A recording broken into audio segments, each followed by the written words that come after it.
आप तो ध्यान दीजिएगा, आज हम लोग न्यू चैप्टर स्टार्ट करने जा रहे हैं, प्रोबेबिलिटी। ओके, प्रोबेबिलिटी क्या होता है पहले इसको समझिए, फिर इसके हम लोग अच्छे से चैप्टर के क्वेश्चन को समझेंगे। पहले हम लोग कंसेप्ट को समझ लेते हैं, प्रोबेबिलिटी होता क्या है। प्रोबेबिलिटी दैट मीन्स वो चीज जिसमें आपको ये तो पता है कि वो काम होने वाला है, लेकिन आप श्योरिटी के साथ नहीं कहोगे कि वो काम होगा ही। जैसे सपोज दैट कि आपने देखा कि वेदर खराब है, तो आपको लगेगा कि आज बारिश हो सकती है, लेकिन ये श्योरिटी के साथ नहीं कह सकते हो कि बारिश होगा ही। दो चांसेस बनते हैं, या तो बारिश होगा या तो बारिश नहीं होगा। ऐसे चांसेस को हम लोग कहते हैं प्रोबेबिलिटी, जहां पे किसी चीज की संभावना आपको पता हो लेकिन 100% आप श्योर ना हो। एक और एग्जांपल मैं देता हूं, कंसेप्ट क्लियर होगा आपका।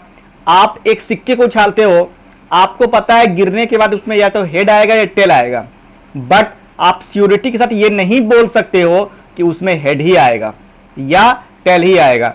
वो कुछ भी आ सकता है, हेड या टेल आ सकता है। एक डाइस, ठीक है ना, आप लोगों ने लूडो खेला होगा, लूडो का जो एक डाइस होता है उसमें 6 डिजिट लिखे होते हैं, 1 2 3 4 5 6, ये डिजिट्स उनके ऊपर लिखा होता है। जब उसको आप फेंकोगे तो ये तो आपको पता है कि 1 से 6 तक की कोई संख्या आएगी, लेकिन फिर वही बात, आप श्योरिटी के साथ नहीं कह सकते हो कि 1 ही आएगा 2 ही आएगा। तो ऐसे चांसेस जहां पर हमें आउटकम्स तो पता हो कि क्या होने वाला है, बट श्योरिटी के साथ नहीं कहा जा सकता, इसे हम लोग प्रोबेबिलिटी समझते हैं। इसमें कुछ टर्म्स होता है, जैसे एक्सपेरिमेंट, रैंडम एक्सपेरिमेंट। तो एक्सपेरिमेंट क्या कि जैसे मान लीजिए कि आपने कुछ काम किया, तो आपको पता है कि वेल डिफाइंड चीज होने वाला है। जैसे सपोज दैट कि आपने एक लूडो के, ठीक है ना, डाइस को ही फेंका, तो आपको पता है कि 1 2 6 में कोई संख्या आने वाली है, तो 1 2 3 4 5 6, वो जो वेल डिफाइंड संख्या है वही आपका कहलाता है एक्सपेरिमेंट, वो आपको पता है कि होने वाला है। इसी में मैं कह देता हूं रैंडम एक्सपेरिमेंट।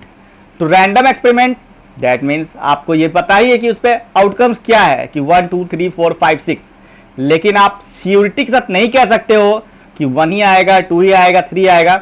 ये हमारा कहलाता है रैंडम एक्सपेरिमेंट। तो ये सिंपल सा छोटा सा टॉपिक था प्रोबेबिलिटी, जो आपको क्लास 9th में भी पढ़ने हैं, 10th में भी पढ़ने हैं, आगे भी पढ़ने हैं। तो मैंने आपको स्टार्टिंग बेसिक कंसेप्ट बताया, आप लोगों ने मेरे ख्याल से इससे पहले भी पढ़ा होगा, क्लास 8 में, क्लास 7th में प्रोबेबिलिटी पढ़ा होगा, है ना। और इससे एग्जाम्स में आपके मार्क्स अच्छे खासे आते हैं। और आपसे ये क्वेश्चन समझिए, एक फ्री हिट है। अगर आपके एग्जाम्स में प्रोबेबिलिटी के क्वेश्चन रहते हैं तो आपके लिए वो फ्री हिट है, आपसे वो क्वेश्चन अब 100% बनना चाहिए। और मैं गारंटी देता हूं कि अभी का क्लास करने के बाद आप 100% बनाना तो दूर की बात है, मुंह पे आंसर बोलना स्टार्ट कर दोगे। क्वेश्चन का आप आंसर बिना कुछ बनाए ही सिर्फ क्वेश्चन पर के आंसर देना स्टार्ट कर दोगे, ये मेरी गारंटी है, ठीक है ना। बनना तो है ही है, बनना तो आपको 100% श्योर हो गया कि वो तो आपसे बनेगा ही, बट मैं ये भी कह रहा हूं कि आप क्वेश्चन पढ़ोगे और ऐसे ही बिना कुछ किए आंसर बता दोगे कि सर इसका आंसर क्या आने वाला है। ये मेरी गारंटी है अभी की क्लास के बाद, कि प्रोबेबिलिटी हमेशा 0 और 1 के बीच में ही होगा। 0 और 1 के बीच में होगा प्रोबेबिलिटी हमेशा, ना कभी 0 हो सकता है ना कभी 1 हो सकता है। क्यों सर, ऐसा क्यों होगा? क्योंकि देखिए, अगर कोई काम 0 हो गया उसका मतलब वो काम होगा ही नहीं, तब तब श्योर हो गया वो काम नहीं होगा, तो फिर प्रोबेबिलिटी कैसा? अगर आपने बोल दिया कि कल बारिश नहीं होगी, आप श्योर हो कि कल बारिश नहीं होगी, तो प्रोबेबिलिटी नहीं है, वो तो आप 100% बता दिए, है ना, प्रिडिक्शन नहीं हुआ। अगर कह दिए कल बारिश होगी, तो ये भी आप श्योर बता दिए कि बारिश होगी, दैट मींस ये भी प्रोबेबिलिटी नहीं हुआ। तो यानी कि 1 का मतलब कि वो काम होना ही है, 0 का मतलब वो काम नहीं होगा। इसीलिए प्रोबेबिलिटी बेचारा फंसा रहता है 0 और 1 के बीच में, हो भी सकता है या नहीं भी हो सकता है। इसलिए प्रोबेबिलिटी का आपका जब भी आंसर आएगा 0 पॉइंट समथिंग आएगा, ठीक है ना, 1 से ऊपर जाएगा ना 0 से नेगेटिव माइनस में जाएगा। जब भी आंसर आएगा 0 और 1 के बीच में आएगा, 0.54 0.16। आप बनाओगे अभी क्वेश्चन तो आपको खुद पे खुद पता चल जाएगा। ओके, पहली बात तो ये हो गई। उसके बाद दूसरी बात, E4 कोई होता है इवेंट। जैसे मान लीजिए मैं बताना चाहूँ प्रोबेबिलिटी ऑफ इवेंट, ई मतलब कोई इवेंट यानी कोई घटना। अगर इवेंट होगा ही नहीं तो आप प्रोबेबिलिटी किसकी बताइएगा? जैसे आप सिक्का उछाले, सिक्का उछालना क्या होता है? एक इवेंट कहलाता है। डाइस को फेंकना एक इवेंट कहलाता है। इवेंट का मतलब होता है कि कोई चीज काम आप करोगे। जब कोई काम करोगे ही नहीं तो प्रोबेबिलिटी कहां से होगा? इसलिए E4 होता है इवेंट, किसी चीज होने की घटना। तो probability of E and probability of not E, होने और नहीं होने, तो अगर कभी आप ऐड कीजिएगा तो हमेशा इक्वल आएगा किसके? 1 के। ये ख्याल रखिएगा। प्रोबेबिलिटी ऑफ क्वेश्चन ऐसा रहता है कहीं कहीं पे, इसलिए मैंने आपको बता दिया ये फॉर्मूला। प्रोबेबिलिटी ऑफ इवेंट, होने और नहीं होने की घटना को आप ऐड कीजिएगा तो इक्वल आ जाएगा किसके? 1 के। ये हो गया। अब देखिए, ये तो आप समझ गए प्रोबेबिलिटी क्या होता है, इसमें एक्सपेरिमेंट क्या होता है, रैंडम एक्सपेरिमेंट क्या होता है, इवेंट क्या होता है, टर्म्स आप समझ गए। अब यहां पर देखिए, जब क्वेश्चन बनाओगे तो एक फिक्स पैटर्न मैं आपको सिखा रहा हूं, बस उस पैटर्न को आप माइंड में रखिएगा, सारे के सारे क्वेश्चन पे उसी को अप्लाई कर दीजिएगा। सारे क्वेश्चन में जितने भी क्वेश्चन आपको प्रोबेबिलिटी पे मिलने वाले हैं आपके आंसर आ जाएंगे, ठीक है ना। कोई चेंजिंग नहीं करना है। मैं तो कहूंगा कि एक मोहर बना लीजिए, ठीक है ना। मोहर समझते हो ना, जिसपे एक चीज लिखा रहता है, उसको जहां जहां लगाओगे वही लिखा हुआ आ जाएगा। तो बस वही काम करना है इस चैप्टर में, और कुछ नहीं करना है। तो चलिए मैं समझाता हूं वो क्या लिखना होता है आपको।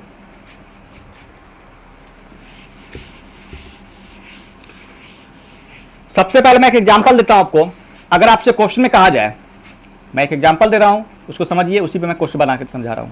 अगर आपसे कहा जाए, ठीक है ना, कि एक डाइस को फेंकने पर, ठीक है ना, एक डाइस को फेंकने पर 5 आने की प्रोबेबिलिटी आप बताइए। एक डाइस को फेंकने पर 5 आने की प्रोबेबिलिटी आप बताइए। तो आप ये क्वेश्चन सुन लिए कि थ्रोइंग ए डाइस, ठीक है ना, डाइस को फेंकने पर what is the probability of getting a digit 5, 5 आने की क्या प्रोबेबिलिटी हो सकती है। ये था आपका क्वेश्चन।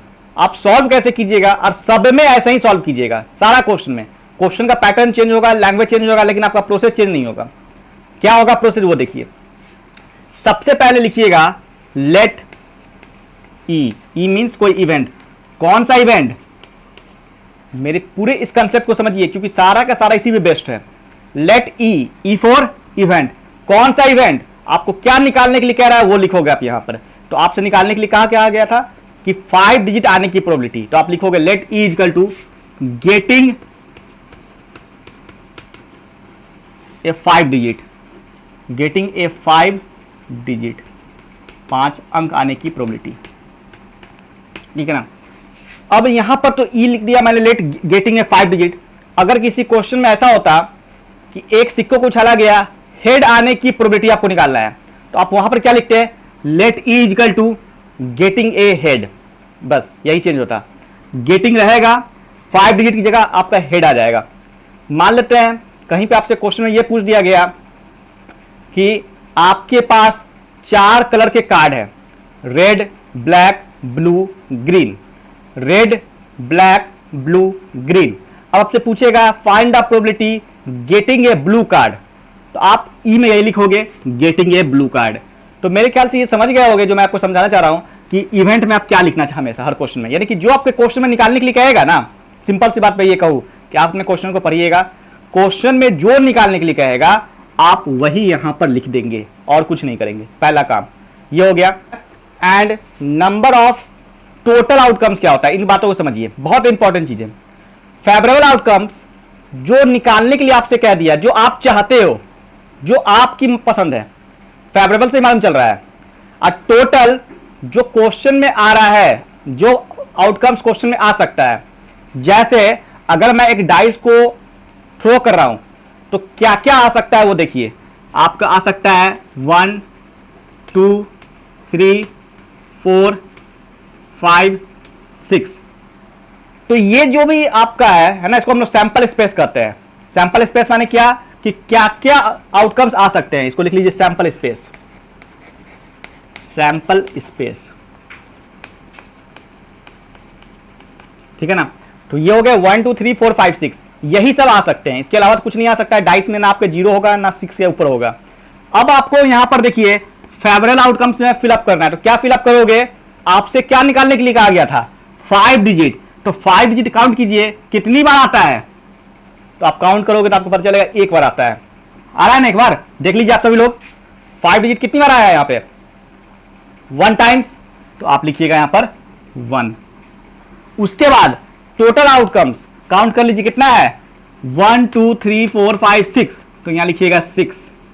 तो ये दो इंफॉर्मेशन आपको हर क्वेश्चन में क्वेश्चन के हिसाब से लिखने हैं। लैंग्वेज यही रहेगा, इसलिए मैंने बोला था कि आप एक मोहर बना के रख लो। हर क्वेश्चन में यही लैंग्वेज रहेगा, let E equal to getting number of favourable outcomes, number of total outcomes, ये सब रहेगा ही रहेगा। बस आप जो इसकी डिजिट जो भर रहे हो वो आप क्वेश्चन के अनुसार भरोगे, आपके जो क्वेश्चन में लिखा होगा। उसके बाद प्रोबेबिलिटी की एक फॉर्मूला होती है, उसको अप्लाई कर दीजिए। लिखिएगा नाउ, प्रोबेबिलिटी की फॉर्मूला होती है PE, number of favourable outcomes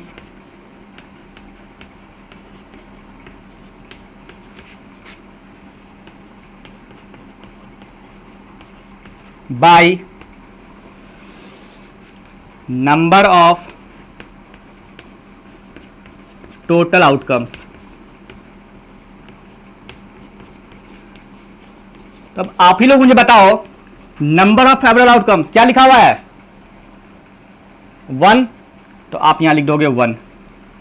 number of total outcomes 6, तो हो गया 6। यही आपका आंसर हो गया 1/6। आप इसी को चाहो तो डिवाइड करके पॉइंट में ला सकते हो, जो 0 पॉइंट समथिंग के केस में आएगा आंसर, ठीक है ना। तो ये आपका कंप्लीट हो गया। किसी भी क्वेश्चन को प्रोबेबिलिटी को बनाओगे तो प्रोसेस यही होगा, बस क्वेश्चन में डिजिट चेंज होगा, तो आप भी उसके क्वेश्चन के हिसाब से जो डिजिट होगा वो यहां पर फेवरेबल आउटकम्स और टोटल आउटकम्स में चेंज करोगे। बाकी कुछ चेंज नहीं होने वाला है। यहां से लेके यहां तक सारा का सारा प्रोसेस एकदम बिल्कुल सेम रहेगा। सिर्फ और सिर्फ क्या चेंज होगा, हर क्वेश्चन में आपके डिजिट चेंज होने वाले हैं, एकदम टोटल डिजिट चेंज होंगे और कुछ चेंज ही नहीं होगा। सेम टू सेम आपको ऐसे ही बनाना है। यही आपका कंसेप्ट था क्वेश्चन बनाने का। तो चलिए, मेरे ख्याल से ये कंसेप्ट समझ में आ गया होगा आप लोग को।